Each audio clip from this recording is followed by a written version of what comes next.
자, 오늘 우리에게 주시는 말씀은 사도행전입니다. 사도행전 1장 1절로부터 5절까지의 말씀, 우리 한 목소리로 함께 봉독하겠습니다. 데오빌로여, 내가 먼저 쓴 글에는 무릇 예수께서 행하시며 가르치시기를 시작하신부터 그가 택하신 사도들에게 성령으로 명하시고 승천하신 날까지의 일을 기록하였노라. 그가 고난받으신 후에 또한 그들에게 확실한 많은 증거로 친히 살아계심을 나타내사 40일 동안 그들에게 보이시며 하나님 나라의 일을 말씀하시니라. 사도와 함께 모이사 그들에게 분부하여 이르시되 예루살렘을 떠나지 말고 내게서 들은 바 아버지께서 약속하신 것을 기다리라. 요한은 물로 세례를 베풀었으나 너희는 몇 날이 못되어 성령으로 세례를 받으리라 하셨느니라. 아멘. 우리가 1월과 2월은 복음과 삶이라는 주제로 말씀을 나누었습니다. 자, 다시 한번 우리 심령에 복음이 세워지는 복된 날이었을 줄로 믿습니다. 근데 사도행전은 복음이 점점 어떻게 열방을 향하여 온 땅 끝까지 흘러가고 있는가를 기록한 것이 사도행전입니다. 근데 이제 사도행전이 있는 또 이 신약성경을 크게 신약성경의 두 기둥을 찾으면 하나는 복음서이고 또 하나는 서신서입니다. 복음서는 우리가 잘 알고 있는 것처럼 예수 그리스도께서 이 땅에 계시는 동안 행하신 일들을 기록한 것이 복음서입니다. 첫 번째가 주제가 있었죠. 그분이 누구신가 하는 거죠. 그분은 예수님은 살아계신 하나님의 아들입니다. 이렇게 베드로가 고백했고 모든 복음서가 이것을 증언하고 있습니다. 육신을 입고 오셨으나 사람의 아들이 아니라는 거예요. 성령으로 잉태되셨고 살아계신 몸으로 오신 하나님의 아들이다. 이렇게 고백할 수 있습니다. 그래서 예수님은 요한복음에서 뭐라고 말씀하셨느냐? 나를 본 자는 아버지를 본 자다. 이렇게 말씀하셨고 또 바울은 고린도후서에서 그리스도는 하나님의 형상이다. 이렇게 선언했습니다. 그리고 또 예수는 누구냐라고 물어본다면 예수는 그리스도입니다. 이렇게 고백할 수 있습니다. 그럼 예수가 누구냐? 예수는 기름 부음 받은 자요. 예수는 메시아요. 예수는 구원자이십니다. 이런 고백인 거죠. 우리가 지난주에 베드로전서 말씀을 나누면서 그분이 오셔서 하신 일이 뭐냐면 친히 나무에 달려 우리의 죄를 담당하셨다.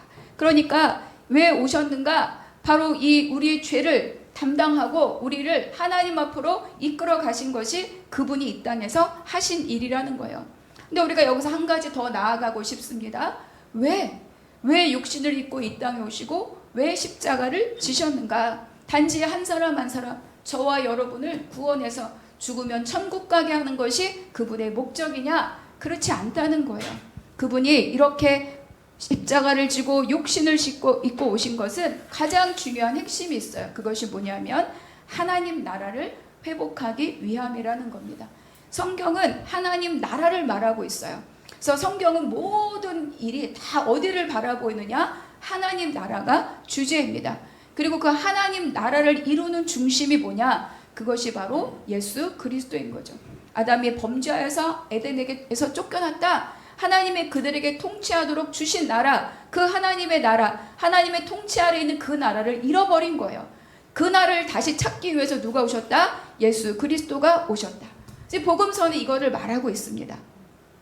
그렇다면 서신서는 무엇을 말하는가? 바로 이렇게 오신 예수 그리스도를 믿는 자들, 그 믿는 성도들이 이미 예수가 이 땅에 오심으로 시작된 하나님의 나라, 그 하나님의 나라를 어떻게 살아내고 있는가? 그 삶의 현장을 기록한 것이 바로 서신서죠. 그래서 성도와 교회는 항상 두 질서 사이에 있어요. 두 왕국 사이에 있습니다. 하나는 하나님의 나라이고 하나는 뭐예요? 세상의 나라입니다. 자, 하나님 나라와 세상 나라, 이 두 나라의 긴장 속에 끼어 있는 것이 바로 교회와 성도들의 삶인 거죠. 그래서 어쩔 수 없이 우리의 인생, 우리의 삶에는 뭐가 있어요? 전쟁이 있다는 거예요. 전쟁. 두 왕국의 대결 현장입니다. 그래서 우리가 직장이나 가정이나 일터나 어디에서나 관계 위에서나 모든 곳에서 심지어 교회 안에서조차도 이 전쟁이 있다는 거예요. 근데 이것은 무엇을 말합니까? 누가 왕이냐예요. 누가 왕이냐? 누구를 왕으로 섬기는 자이냐? 내가 순간순간 왕이 될 때마다 또 다른 왕과 충돌하는 거죠. 우리가 다 예수 그리스도를 왕으로 모시고 있다면 우리는 갈등하거나 다툴 일이 없어요. 그러나 인간은 우리 안에 성령의 법도 있지만 하나님의 법도 있지만 내 육신의 소욕의 법도 있다는 거예요. 이것이 늘 충돌하죠. 내 안에서 충돌하고 그것이 또 관계 안에서 충돌하고 그것이 일터 안에서 가정 안에서 충돌하기도 합니다. 그래서 우리가 이 전쟁의 현장, 삶의 현장을 기록한 것이 서신서예요. 그래서 서신서를 가만히 읽어보면 직접적인 기적 사건에 대한 기록이 거의 없어요. 물론 은사도 있고 여러 가지 은사가 있고 그것으로 일어난 치유 사건이 있지만 직접적으로 예수님이 또는 이 사도행전에서 바울이 베드로가 이런 직접적인 기록보다는 다 뭐예요? 갈등과 분열이 있었다. 그런데 그들이 믿는 자로서 그것을 어떻게 풀어가고 있느냐, 잘 풀어가는 공동체와 사람도 있고 끝끝내 돌이켜서 자기 길로 가는 사람들도 있더라. 이것이 서신서입니다.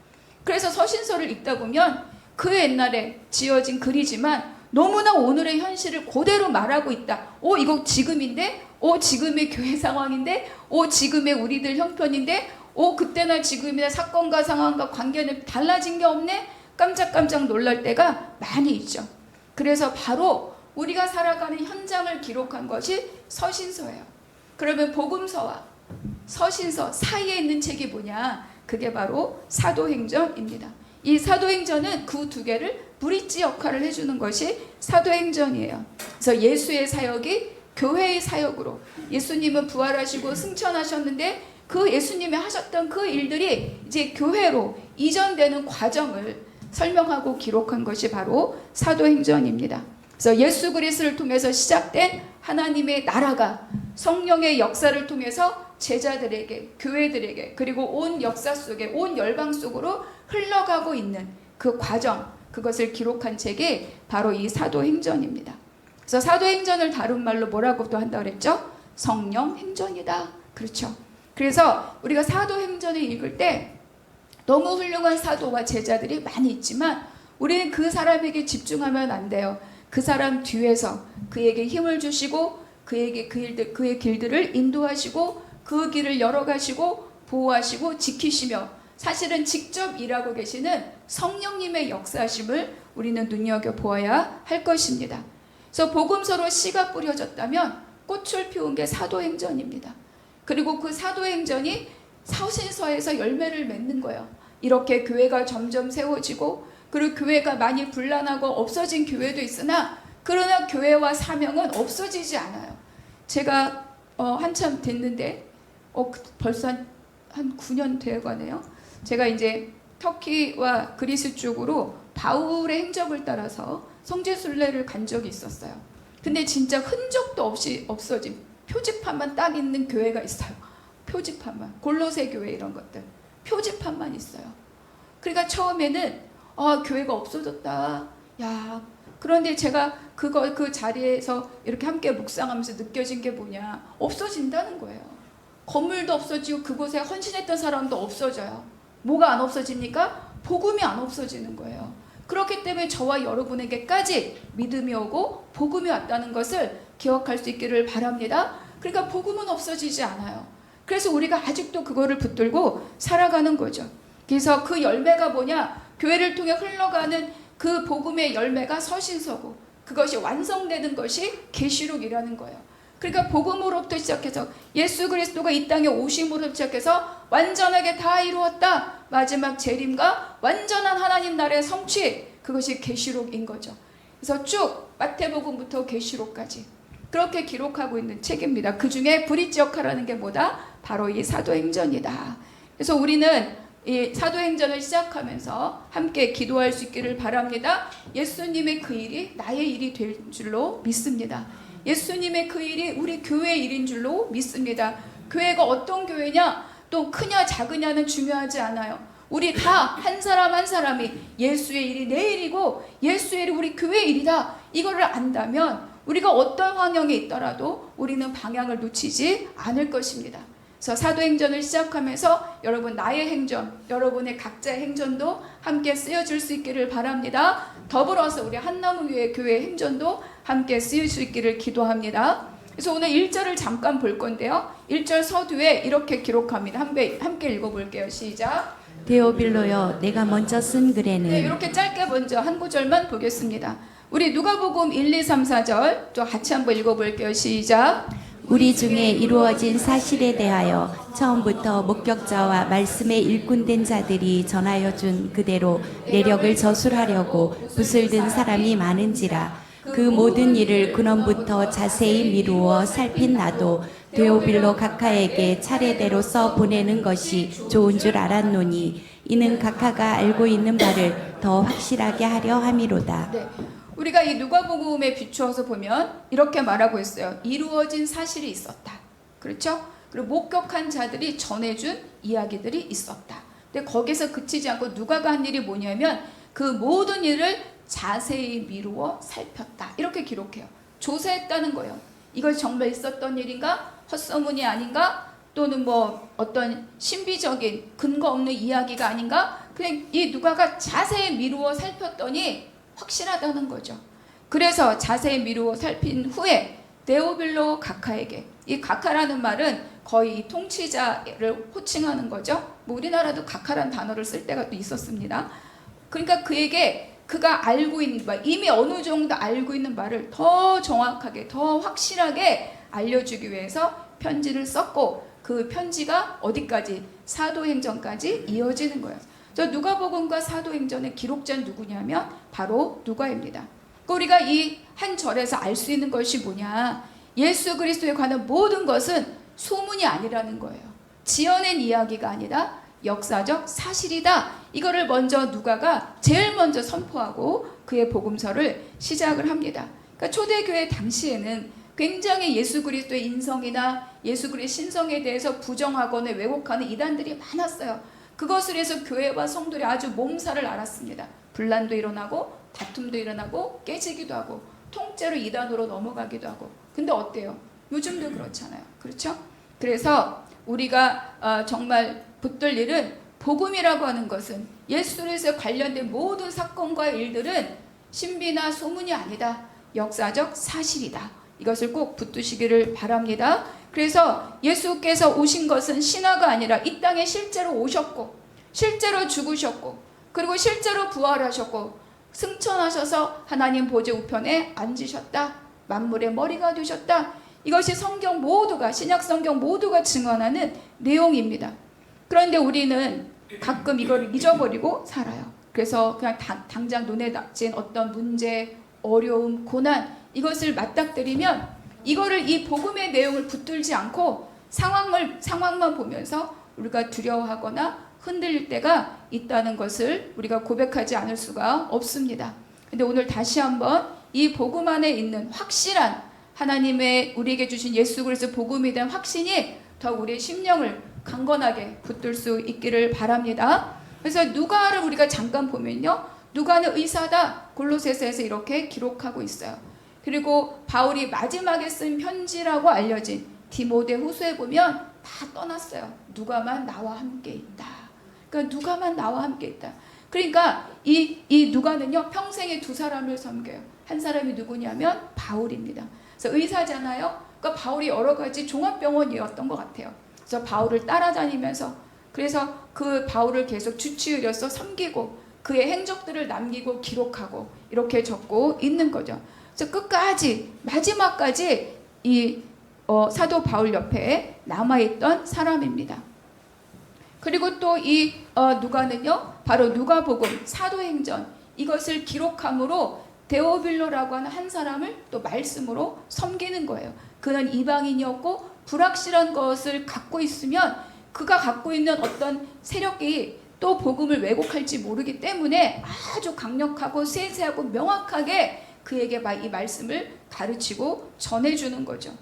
그래서 이 누가를 가만히 보면 대중적인 사역을 하지 않아요. 대중을 향해서 설교를 했다거나 그렇지 않습니다. 그러니까 오직 이 누가는 그의 성실함 그리고 그의 충성심으로 딱 두 사람 보이지 않는 그 일들 그래서 그것으로 기록을 남기는 거죠. 그래서 여러분 기록이 너무 중요합니다. 그래서 복음 그리고 성령과 교회의 시대는 바로 이 누가에 의해서 오늘 우리에게까지 전달이 되었죠. 여러분 우리가 신약 성경의 대부분을 다 바울이 썼다고 알고 있잖아요. 근데 실제로 쓴 분량은요, 누가가 훨씬 많습니다. 누가의 누가복음과 바로 이 사도행전이 바울 서신의 모든 구절을 합한 것보다 더 많아요. 누가복음 읽어보셔서 아시겠지만 장절이 길집니다. 막 70절, 60절 이렇게 있어요. 그러니까 사실 분량은 어때요? 누가복음이 많다는 거예요. 누가가 많다는 거죠.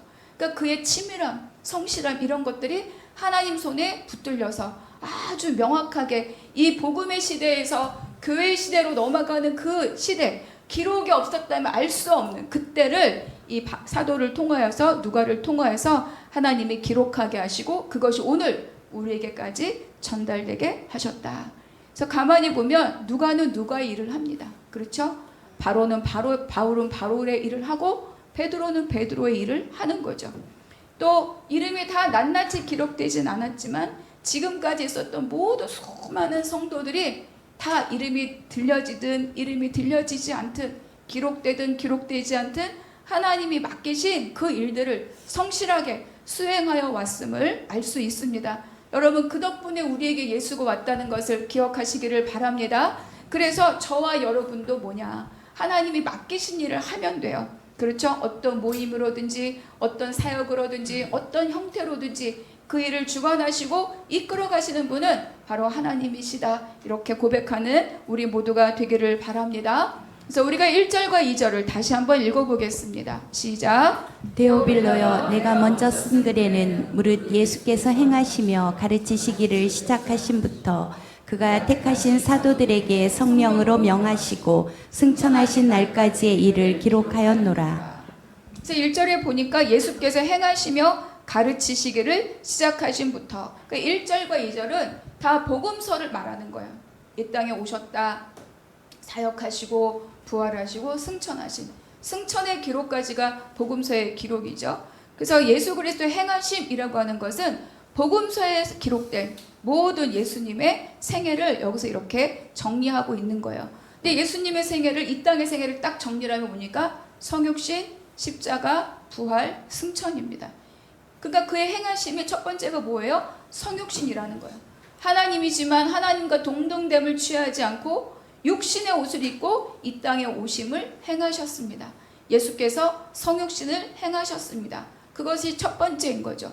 두 번째가 뭐냐? 예수께서 십자가 달려 죽으심으로, 그분의 피를 흘리심으로 우리를 죄사하고 죄사함하시고 구원의 사역을 행하셨습니다. 그리고 또 뭡니까? 그분이 죽은 거로 무덤에 갇혀 있지 않고 그분이 부활하셨습니다. 그렇죠? 부활하셔서 사망의 권세를 완전히 이기셨고 하나님의 능력의 지극히 크심을 만천하에 드러내셨습니다. 이것이 부활입니다. 그래서 이제는 어떻습니까? 그분이 승천하셔서 만물의 머리가 되셨습니다. 만물의 머리이고 곧 누구예요? 교회의 머리가 되셨습니다. 그래서 이 십자가, 부활, 승천, 성육신부터 이 네 가지가 예수께서 이 땅에서의 행하심이에요. 그래서 우리는 어떤 존재였죠? 불순종의 아들들이었다는 거예요. 그러니까 예수 그리스도가 목숨을 던지고 가시는 이 길들이, 이 행하심이 언제 있었느냐? 우리가 아직 연약할 때, 우리가 아직 경건하지 않은 자일 때, 우리가 아직 죄인일 때, 그때 우리를 위하여 행하신 일들이다. 이렇게 로마서에서도 우리에게 가르쳐주고 있습니다. 그러니까 예수 그리스도의 행하심의 원천이 뭐냐? 우리를 향한 사랑이라는 거예요. 사랑하지 않으면 죽을 수 없습니다. 사랑해야 죽습니다. 그렇죠? 그래서 이것이 은혜라는 거죠. 그래서 저와 여러분은 항상 어떤 상황에 있든지 하나님이 먼저 찾아오시고 하나님이 먼저 시작하신 그 사랑과 은혜의 자리로 부름받은 자라는 것을 기억하시기를 바랍니다. 그래서 우리는 가끔 너무 어려울 때, 너무 버겁고 힘겨울 때 하나님이 나를 잊으셨는가 생각하지만 그렇지 않아요. 어미가 자식을 잊는다 해도 나는 너희를 잊지 않는다고 이사야서 이미 말씀하셨습니다. 그래서 우리의 힘겨움이 하나님의 사랑을 지울 수 없다는 거죠. 그것을 뛰어넘는 하나님의 사랑이 우리를 붙들고 계심을 기억할 수 있기를 바랍니다. 그래서 예수님의 행하심과 두 번째가 뭐죠? 예수님의 가르치심, 이렇게 말해요. 예수님은 공생애가 시작되면서 가장 먼저 선포하신 말이 뭐냐? 바로 하나님의 나라입니다. 우리 누가복음 4장 43절의 말씀 같이 읽어볼게요. 시작. 예수께서 이르시되 내가 다른 동네들에서도 하나님의 나라 복음을 전하여야 하리니 나는 이 일을 위해 보내심을 받았노라 하시고. 그렇죠. 하나님 나라의 복음, 하나님 나라 그리고 복음을 전하기 위해서 이 땅에 왔다고 말씀합니다. 그 복음서에서도 예수님의 말씀 사역의 모든 핵심이 뭐냐면 하나님의 나라예요. 우리가 마태복음을 2년 전에 강의했잖아요. 하나님 나라는 이와 같으니, 하나님 나라는 겨자씨와 같으니, 하나님 나라는 누룩과 같으니, 다 뭡니까? 비유의 초점이 어디 있어요? 하나님 나라에 있는 거죠. 그래서 예수님의 모든 가르침의 핵심은 뭐다? 하나님 나라라는 거죠. 우리가 지난번 복음과 삶을 나눌 때도 말씀드렸는데 하나님의 나라는 영역, 땅의 경계의 문제가 아니다. 하나님의 나라는 뭐의 문제예요? 통치의 문제, 통치. 누가 다스리고 있는가? 하나님이 다스리는 나라는 하나님 나라입니다. 그렇죠? 공산주의가 다스린 나라는 공산국가예요. 민주주의가 다스린 나라는 민주국가입니다. 그러니까 나라라고 하는 것은 하나님의 나라는 땅, 여기부터 여기까지가 아니라 누가 통치하고 있느냐를 고백하는 것이 바로 하나님 나라라는 거죠. 그래서 바로 하나님의 나라가 통치하는 그곳이 하나님의 나라라고 우리에게 가르쳐주고 있죠. 그래서 저와 여러분의 왕이 누구냐? 예수님이 우리에게 물으실 겁니다. 김현주 목사의 왕은 누구냐? 너는 누구의 통치를 받고 있느냐? 명예가 너를 지배하고 있느냐? 자존심이 너를 지배하고 있느냐? 아니면 어떤 재물이 너를 지배하고 있느냐? 사람과의 관계가 너를 지배하고 있느냐? 네가 하고자 하는 너의 자존심이 너를 지배하고 있느냐? 물어보신다는 거죠. 여러분에게도 마찬가지입니다. 내가 지금 누구의 지배를 받고 있는가? 그거를 알아보는 것 딱 하나예요. 내가 어려움에 딱 왔을 때 가장 먼저 뿅 떠오르는 게 뭐냐는 거죠. 사람이냐? 내가 갖고 있는 권력이냐? 내가 갖고 있는 명예냐? 내가 갖고 있는 재물이냐? 내가 가장 안정감을 누리는 그곳이 어디냐? 그것이 바로 내가 누구의 지배를 받고 있느냐를 확인하는 자리라는 거예요. 근데 예수님이 공생애를 시작하면서 가장 먼저 뭐라고 말씀하셨느냐? 회개하라입니다. 회개하라. 하나님 나라가 가까이 왔다. 이것이 예수님이 세례 받으신 이후에 가장 먼저 선포하신 말씀이에요. 회개하라는 뭐냐? 우리가 주님 잘못했어요. 이런 뉘우치는 게 회개가 아니에요. 회개는 뭐냐? 완전히 돌이키는 거예요. 지금까지 갔던 길에서부터 완전히 돌이키는 것, 전향하는 것. 이것이 바로 회개입니다.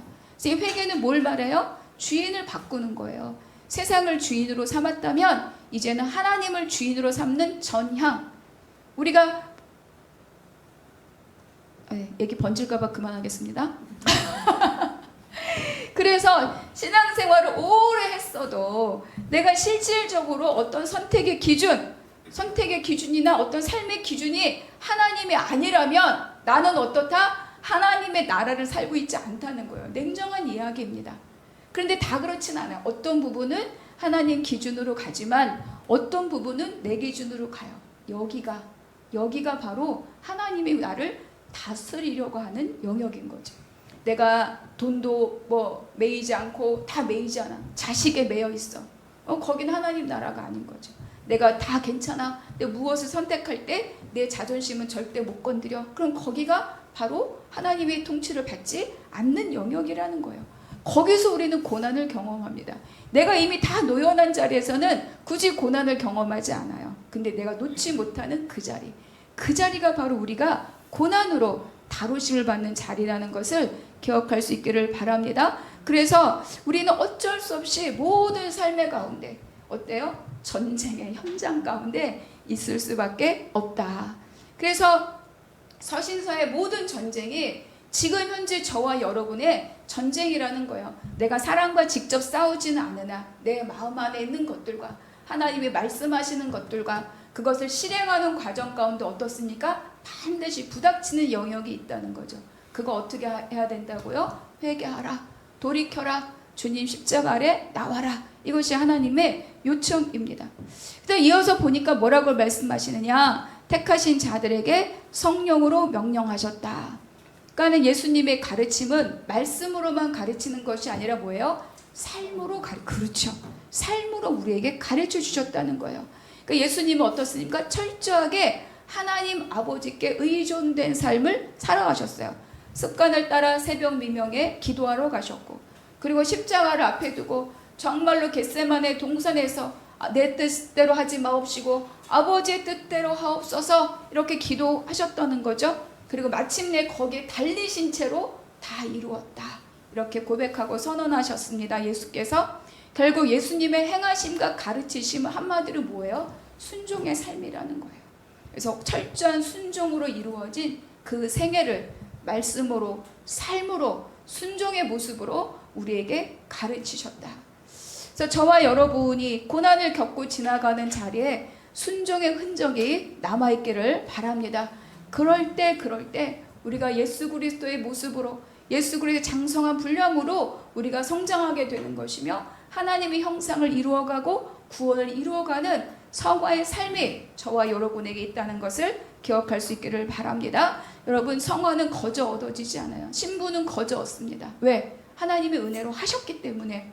근데 자라고 성장하고 성화하는 것은 내가 나를 죽이는 작업을 하지 않으면 저절로 이루어지는 것은 아닙니다. 아이는 태어나는데 학습하고 훈육받는 건 저절로 되지 않아요. 서로의 수고가 함께 있을 때인 거죠. 그래서 하나님이 메시아를 통해서 예수 그리스도를 통하여 내가 너희를 구원한다. 그거는 경륜이에요. 변하지 않습니다. 그러나 그것을 이루어가는 과정은 나의 수고도 있고 누구의 수고도 있어요. 하나님의 수고도 있죠. 그것이 섭리입니다. 하나님과 내가 함께, 내가 반응하지 않고 응답하지 않으면 이루어가지 않아요. 오래 걸리죠. 돌아 가죠.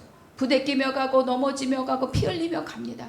끝끝내 백성들을 가나안에 이끌어 가신 하나님이 그 일을 이루어 가시지만, 그러나 그 일이 순적하게 가고 있느냐는 나의 몫이 있다. 함께 기억할 수 있기를 바랍니다. 3절 같이 읽겠습니다. 시작. 그가 고난받으신 후에 또한 그들에게 확실한 많은 증거로 친히 살아계심을 나타내사 40일 동안 그들에게 보이시며 하나님 나라의 일을 말씀하시니라. 예수님이 부활하셨는데 곧바로 뽀로로 이렇게 승천하지 않으셨대요. 40일간 남아 계셨다. 남으셔서 내가 부활했어, 내가 살아있어 라는 것을 제자들에게 보이셨다는 거예요. 그러니까 이 40여일 동안 머물러서 지금 제자들을 어떻게 하는 거예요? 굳건하게 하는 거죠. 왜입니까? 제자들은요, 예수님이 십자가 달리고 체포될 때 도망갔어요. 끝까지 주님을 따라온 자들은 울며 따라온 여인들밖에 없었습니다. 누구는 알몸으로 도망가고, 누구는 모른다고 부인하고, 누구는 쫓아가고, 누구는 흔적도 없이 사라지고, 그랬던 자들이 바로 이 제자들이에요. 그 예수님의 부활을 듣고도 의심했고, 또 예수님의 부활이 있음을 알면서도 무서워서 문을 잠그고 있었다라고 기록하고 있습니다. 그러니까 예수님이 떠나시기 전에 이 사명을, 나의 일을, 예수의 일을 이제 맡아야 될 이 제자들을 어떻게 해야 돼요? 굳건하게 세워야 되는 거죠. 그래서 예수님이 40일 동안 이 땅에 머무르면서 제자들과 함께 있었다는 거죠. 그래서 여러분, 우리가 믿음의 삶을 사는 것도 마찬가지입니다. 여러분, 예수 믿고 때로는 목사로, 권사로, 직분자로 살지만 삶의 불안이 없습니까? 삶의 두려움이 없습니까? 늘 든든하고 늘 평안합니까? 모르겠습니다. 저는 그렇지 않더라고요. 상황에 제가 느끼는 그 두려움과 불안이 있습니다. 그러니까 우리가 살면서 뭐냐면 십자가는 때로는 버거워요. 십자가 내려놓고 싶다. 편한 길 가고 싶다. 그렇죠? 부활은 말은 듣는데 부활이 나 안에 오지 않아.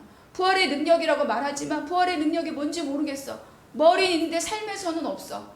그럴 때 우리 어때요? 이것이 내 안에 능력이 되지 않는다는 거예요. 그러니까 우리는 아주 애매하게 말로만 십자가, 말로만 부활, 이런 것들을 살아갈 때가 많이 있어요. 그러니까 내가 예수를 믿고 살지만 능력의 삶을 사는 것이 아니라 교회를 다니는 삶으로 내가 족하고 살 때가 많이 있다는 거죠. 저도 목회 현장에서 날마다 주님 앞에 나오다 보니 내가 얼마나 연약한 자인가를 고백하지 않을 수가 없습니다. 이것이 현장입니다. 여러분, 우리의 삶의 현장에서는 이거를 발견하는 게 은혜예요. 그래서 우리에게 두 가지가 있는 거예요. 그래서 더 붙들고 갈 거냐, 적당한 선에서 그냥 치우고 갈 거냐. 그러니까 십자가는 버겁고 부활은 내 심중에 없고, 이런 삶을 우리가 사는 경우가 많이 있다는 거죠. 그런 삶은 때로는 불안하고 때로는 두렵고 그리고 버겁습니다. 그래서 우리가 어디에 마음을 빼앗기느냐? 이루어진 일에 마음을 빼앗겨요. 아, 내가 40일 새벽기도 했어. 안심이 좀 되죠. 아, 내가 뭐 무슨 제자 훈련 뭐 말씀 공부 시작됐죠. 이번 주부터인가 다음 주부터인가. 아, 내가 모두하고 말씀 공부 3개 했어. 안심이 돼. 그런데 그거는 정말로 십자가와 부활을 새기기 위한 과정이지 그것이 그거라고 말할 수 없다는 거죠. 그러니까 우린 여기에 족하면서 되는 일, 안 되는 일, 성취한 일 이런 거에 마음을 빼앗기고 살 때가 많이 있다는 겁니다. 그래서 예수님이 부활하셨는데 찔렸던 몸 그대로 가지고 구멍 뚫린 팔 가지고 누구에게 있어요? 제자들과 함께 있는 거예요. 내가 너희를 굳건하게 하리라. 내가 너희를 강건하게 하리라. 내가 너희와 함께하고 있다. 내가 살았다. 이렇게 지금 제자들에게 보여주고 있는 거죠. 여러분, 우리는 그분을 보지 못하였으나 그러나 믿으시는 줄로 믿습니다. 그래서 그분의 십자가와 부활이 내 안에 있다는 겁니다. 내 안에. 지금은 보혜사 성령으로 내 안에 함께 있음을. 그래서 날마다 나를 붙들어 주시고 일으켜 주시고 세워 주시는 분이 있다. 이거를 믿으실 수 있기를 바랍니다. 그래서 예수님의 제자들에게 말씀하시는 거예요. 우리가 4절 같이 읽겠습니다. 시작. 사도와 함께 모이사 그들에게 분부하여 이르시되 예루살렘을 떠나지 말고 내게서 들은 바 아버지께서 약속하신 것을 기다리라. 누가복음이 마지막 장이 24장이에요. 24장의 말씀 49절의 말씀만 한번 같이 보겠습니다. 같이 읽을게요. 시작. 볼지어다 내가 내 아버지께서 약속하신 것을 너희에게 보내리니 너희는 위로부터 능력으로 입혀질 때까지 이 성에 머물라 하시니라. 그렇죠. 예수님이 부활하시고 난 다음에 11제자를 찾아가셨어요. 한 명이 누구 빠졌는지 아시죠? 그 인간 빠지고 11제자를 찾아가셨습니다. 근데 예수님이 그때 뭐라고 하시냐? 모세의 율법과 그리고 선지서들과 시편이 말하고 있었던 것들이 다 성취되었다. 이거를 먼저 말씀하셔. 누구로 인하여 성취됐다는 거예요? 나. 그렇죠? 그 내가 너희와 함께 있을 때 말한 3일 만에 살아나리라 한 것이 이루어졌다. 그게 누구라고요? 나다. 이렇게 말씀하시는 거죠. 그러면서 하나님께서 예수를 통하여 율법에서 말씀하신 것과 예수가 말씀하신 모든 것이 하나도 남김없이 다 이루어졌다. 너희가 이 일의 증인이다. 이렇게 말씀을 하시는 거죠. 그리고 49절 우리가 읽었던 말씀을 선언하십니다. 그래서 위로부터 능력이 입혀질 때까지 예루살렘을 떠나지 말고 아버지께서 약속하신 것을 주실 때까지 기다리라. 이것이 예수님이 제자들에게 마지막 명령입니다. 왜 예루살렘이냐는 거예요. 왜 예루살렘입니까? 여러분, 예루살렘은 뭐 정확한 위치는 조금씩 다르지만 시온산이고 하나님이 왕을 세운 자리고, 그렇죠? 아브라함의 제단이 있던 자리고, 다윗이 성막을 옮긴 자리고, 솔로몬의 성전이 세워진 자리예요. 그러니까 이 예루살렘은 약속이 있고 언약이 있는 자리가 예루살렘입니다. 그러니까 이들은 늘 예루살렘에서 왕이 나타나서 모든 걸 다 한 방에 정리하리라는 기대를 갖고 살았다는 거예요. 메시아가 오시리라 감람산에. 그런데 그들이 본 건 뭡니까? 십자가잖아요. 자기들이 따르던 예수께서 십자가에 달려 죽으셨다. 내가 기대했던 그 장소에서 내가 기대했던 것이 이루어진 것이 아니라 죽음만 보게 됐습니다.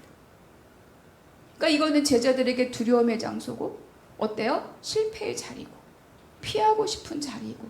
그래서 실제로 제자들은 고기 잡으러도 가고 엠마오로도 가고 이렇게 다 각자 자기가 원래 했던 자리로 되돌아가고 있었던 사람들이 바로 이 제자들입니다.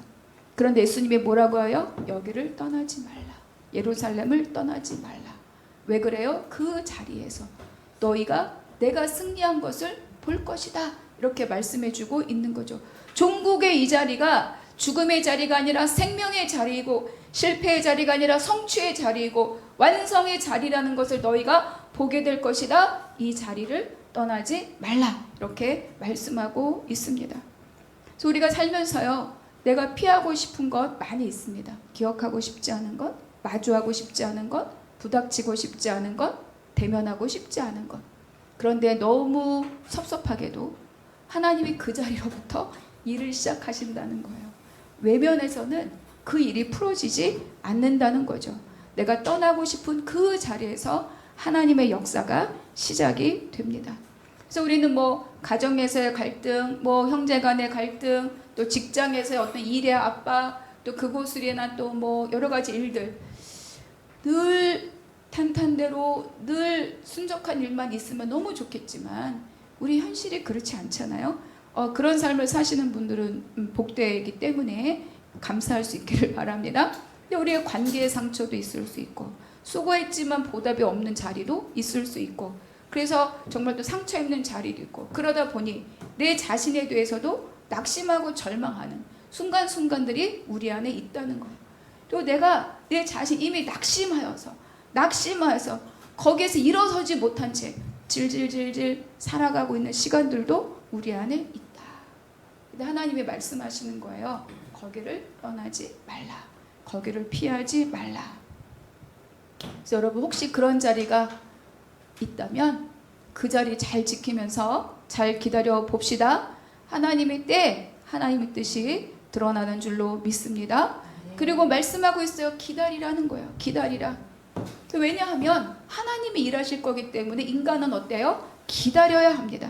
그러니까 우리는 알겠어요. 여기 있으라고 하셨구나. 알겠어요. 여기 있을게요. 근데 초조해, 조급해. 빨리 일이 되어서 빨리 결론이 나고 빨리 해결되어서 갈 거면 가고 말 거면 말고 할 거면 하고 이렇게 하고 싶어요. 그런데 예수님이 그렇게 말씀하시지 않는다는 거예요. 내가 일하니까 우리가 할 일은 뭐다? 기다리라. 이렇게 말씀하고 있는 거죠. 그래서 기다린다는 것은요, 소극적인 행동이 아닙니다.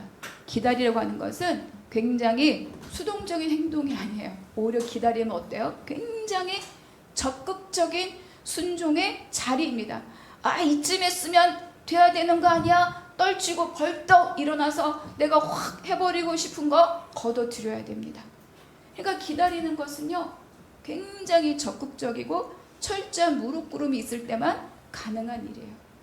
히브리서 말씀합니다. 너에게 인내가 필요한 것은 너희가 하나님의 뜻을 행한 후에 그 열매를 보기 위해서 인내해야 된다는 거예요. 참고 참다가 우리나라 전설에 40일 마늘 먹고 고문 사람 됐는데 하나는 안 됐죠. 못 됐죠. 그게 누구예요? 호랑인가? 왜 못 됐어요? 못 견뎌가지고 40일 못 버텨서 40일 그러니까 우리의 40일 감사일기 잘 견디기를 바랍니다. 그렇죠. 그러니까 이건 뭐예요? 적극적인 순종의 자리가 기다림의 자리다.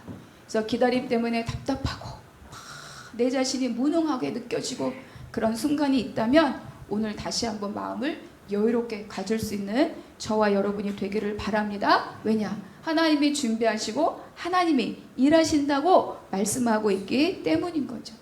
그래서 무엇을 기다리는가? 아버지가 약속하신 성령이라고 말씀하고 있죠.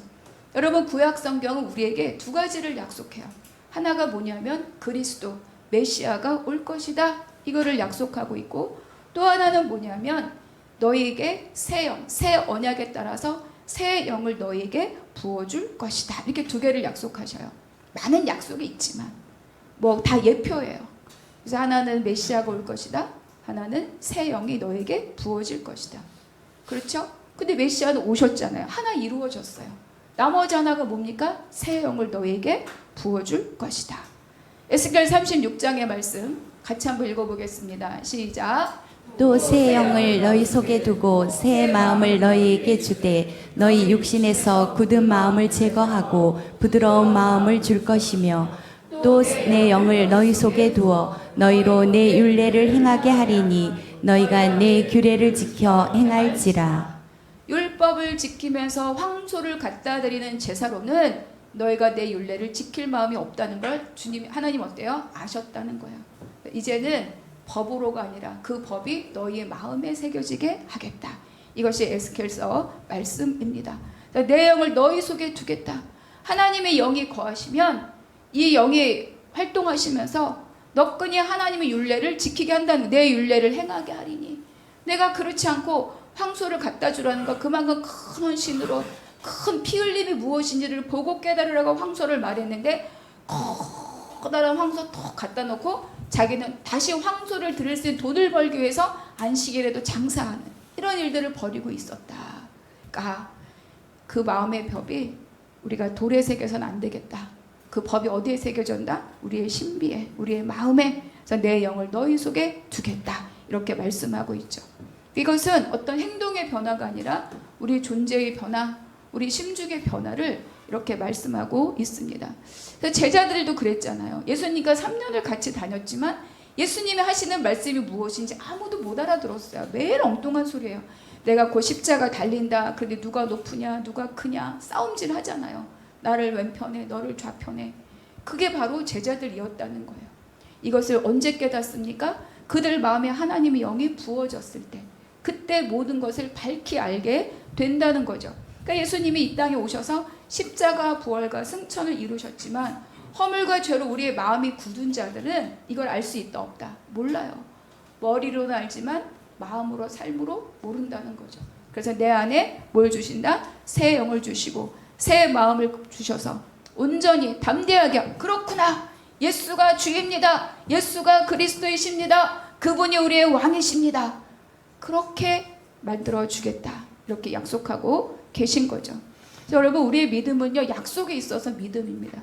메시아를 보내겠다, 약속이 있어서 메시아를 기다리고 메시아가 오셨음을 보고 성취를 하는 거예요.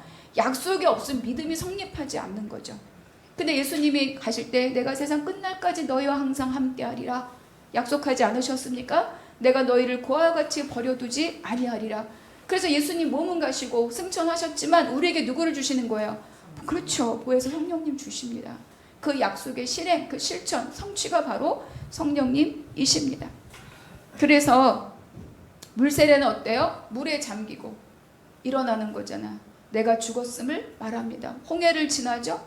우리가 성막을 보면 번제단 지나서 어딜 지나요? 물두멍을 지납니다. 물로 씻는 거예요. 그런데 거기서 우리의 삶이 끝나지 않아요. 하나님께서 우리를 부르신 삶은 어디로 가야 돼요? 그렇죠, 성소를 지나서 지성소까지, 거기까지 가게 하는 것이 성령이라는 겁니다.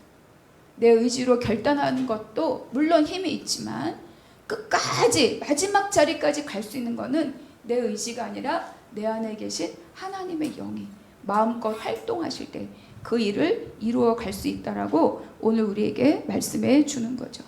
그 능력으로 먼저 누가 살아요? 내가 삽니다. 이르락 물고 참아도 한계가 있어요. 근데 내 안에 하나님의 사랑이 부어지고 성령의 은혜가 부어질 때 하나님의 말씀하신 것들이 이해되고 수용되고 실행할 수 있는 능력을 갖게 된다는 거죠. 여러분, 저와 여러분의 믿음의 삶이 물세례 수준에서 멈추지 않기를 바랍니다. 그래서 내 안에 이미 부어주신 그 성령의 은혜가 마음껏 활동하여서 나를 비워내고 그 성령께서 넉넉히 활동하셔서 하나님의 은혜를 넉넉히 쫓아가고 감당할 수 있는 저와 여러분이 되기를 바랍니다. 그때 진정 담대히 복음을 전하는 자가 되는 거죠. 하나님 나한테 왜 이러셔? 하나님 나한테 나를 미워하시나? 하나님 나한테 왜 이렇게 맨날 어려운 일만 주나? 막 이렇게 막 짜증이 엇까지 있는데 예수 믿으세요? 예수가 생명입니다. 전하기 어렵잖아요. 내가 예수님이 의심스러운데 내가 어떻게 나가서 복음을 전하겠습니까? 가장 먼저 성령으로 채워진 마음은 누가 살아나는 거예요? 내가 살아나는 겁니다. 내가 살 때 나를 통하여 이웃도 살려내는 줄로 믿습니다. 그래서 우리가 다시 한번 내 안에 기다리라. 내가 너의 아버지께서 오신 것을 너에게 위로부터 입혀질 때까지 기다리라. 내가 함께 일할 것이고 내가 앞서 일할 것이다. 우리가 갖고 있는 모든 삶의 정황 가운데 오늘 이 말씀을 약속으로 붙드시는 복된 저와 여러분, 우리 한나무교회가 되기를 주님의 이름으로 축복합니다. 아멘. 기도하겠습니다. 하나님 감사합니다. 오늘의 말씀, 아버지 예수 그리스도가 이 땅에 오셔서 행한 일뿐만 아니라 아버지 승천하시기 전 그 제자들을 붙들고 굳건하게 하시며 세워주시며 부탁하신 말씀이 오늘 우리에게도 동일하게 주시는 말씀인 줄로 믿습니다. 아버지께서 약속하신 것이 올 때까지 기다리라. 서두르지 않고 조급하지 않고 그러나 게으르지 않고 낙담하지 않고 한 걸음 한 걸음 주의 이끄심을 쫓아가는 우리 모두가 되게 하여 주시옵소서. 감사하고 우리 주 예수 그리스도의 이름으로 기도하옵나이다. 아멘.